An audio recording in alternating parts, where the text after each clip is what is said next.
This is James Holder for iFL TV in association with McDONAGH. With me I've got the 3-time Irish champion Peter McDonagh after an absolutely emphatic win over Dean Byrne. Great fight, Pete, congratulations. Can you talk to me a little bit about the fight?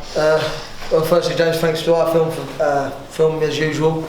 Yeah, I've been out of the ring 8 months, a little bit nerve-wracking at the start. Got me boxing going. He thought I was going to come and have a fight, but obviously I used my brain. I'm very experienced. Used me boxing with him, you know, and listen, I didn't have to get into a war, but I thought in the 5th round I'll let the crowd have a little bit, get the crowd going, and I've done the same in the 9th, just to get the crowd going and get the crowd behind me, you know. Would you say this is one of your proudest moments of your boxing career, winning the Irish title 3 times and fighting in such a big crowd, headlining such a big show? Yeah, most definitely, because the biggest drive for me for this fight, been away from my family for 7 weeks, my 2 little girls love dearly, my missus Candice, you know, and the biggest proudest moment is going to be putting the belt back on my sister's grave, you know, when I go to Cairo tomorrow. Yeah, I know how much that means, and you spoke about us to us on many times. What is it to realise at that moment, Pete?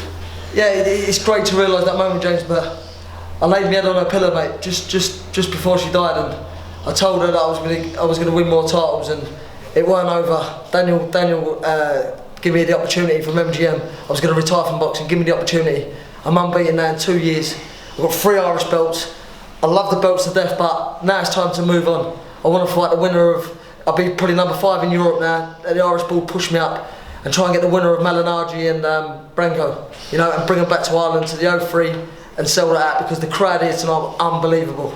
I'll come back to that in a moment, but I just want to talk on how much respect you have for Dean Byrne. There was loads of needle between you both in the build-up. I don't know if it was genuine or it was to sell the fight a little bit, but... Yeah, he told me afterwards to sell the fight a little bit, you know. I know people, you know, they try it, but that was his game plan, to try and make me have a fight. But when I went out and boxed his head off for the first few rounds, I messed his game plan. I could see it in his eyes. He was thinking, what's he doing here? He ain't even going to come and have a fight. In the 5th round, I went and had a little go with him. Then I got back on my boxing again. So just use my brain in there, James, you know. Suffered a ball shot in there. Was it low, and how did you feel that you recovered significantly? Yeah, I recovered quick. He hit me a few times low, but listen, that's boxing, and you know, it took a point of him. The referee Mickey Van's a very good ref, but Mickey Van knows all the old tricks as well, so he was letting us mess around with the heads a little bit and things like that. Weren't getting too out of hand. But afterwards, all Dean Byrne had respect for me. He's been all over the world. You know, sorry, go on, Pete. Go on, mate. Fine. I like when Mickey Van grabbed Dean Byrne's head and just sort of went, "You get out of it." Pushed him back. He's just so old school. Yeah, it's great to have Mickey Van, you know, like done a lot of Ricky Hatton's fights, and you know, so. But listen, like I say, I've been out in the ring eight months. You know, at first I was a little bit slow, although I looked sharp starting off, the feeling a little bit in the ring, just with my movement and all that, but my movement felt good. You know, we've had a wicked training camp. I mean, I've been locked up with that little Jamie Collin, and he's a miserable little man, you know, but he's kept me together, you know. Like, when I'm a little bit down some days, he'd be saying, come on Pete, it's your time in this fight, you're going to steal the show this time. And I really believe now that I stole the show tonight, and when me and Jamie are on the next bill, I mean, it's going to be great for both of us. Did you feel a lot of acceptance tonight from the Irish crowd? You seem to have won a lot of Dean's fans over, and a lot of the other people. I'll be honest with you, in one of the rounds, I could hear Dino, lad, Dino, and all of a sudden, Peter chanted right over that, and I thought, Jesus, people are starting to, you know, warm towards me, and all this plastic paddy rubbish and all that. I know he didn't mean it and all that, but listen, if you cut me now, I'm green. You know, I'm so proud of this belt, I'm so proud of where I'm from, and like I say, I keep reiterating it, but these are all for my sister, you know what I mean, and I'm going to go on to win more.